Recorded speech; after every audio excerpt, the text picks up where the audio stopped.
का हो दुल्हन तैयार होके बैठल बारू नैहरे जेबू का? नहीं चाची जी, नैहरे अइले गले में खर्चा न लागेला। गई रही हम पूजा करे। हाँ हो है तोहरे बगलिया का, लेकिन लुगरिया बो जानते हो कि नहीं? और दूसरे तीसरे आओ जात रहे ले नैहरे।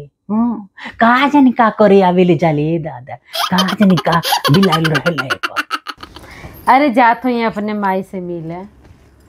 अब भगवान जाने अपने मैया से मिले जाले और कि अपने सैया से मिले जाले। हाँ तनु नहीं जल्दी जल्दी बेहतीन मेहरारू की आवे जाए चाहिए अपने नैहरे।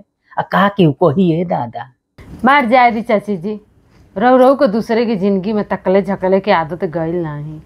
जा तरी तो जाए दी आना ही मनो देखो ऐसा नहीं न चाहिए कोनो मेहरारू की हो। अच्छा छोड़ा जाए दो, तोहर खाना ना बन गई? हाँ हमार खाना तो 8 बजे बन जाला। इनकी पापा के ड्यूटी ने जाए के रहला खा के।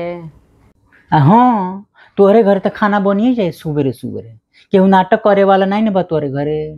अब कहाँ हमारे घरे बाड़ी से दूगो हाँ कहूँ हाँ कौन समझाए दादा रोज सुबेरे सुबेरे लड़ेली सब गिद्धे खानी अपने खाना बनौले खाती। हाँ जान लू ठग गल बनिए दादा हम तो। चल अब हम जातनी। हाँ बैठा तू, हम चलतनी। बैठी चाची जी, अब बे का करब जाके? रुकी तनी बैठी, हम चाय बनाओ तनी।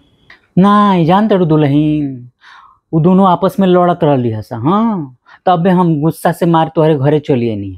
हाँ अबे जाए ना तो अपने में लड़ते हुई हंसो। हाँ ये नहीं कह सकती खाना उना बना दी। अबे हम जाए तो झगड़ा छोड़ाए तब जाके वो खाना बनी हमरे पर।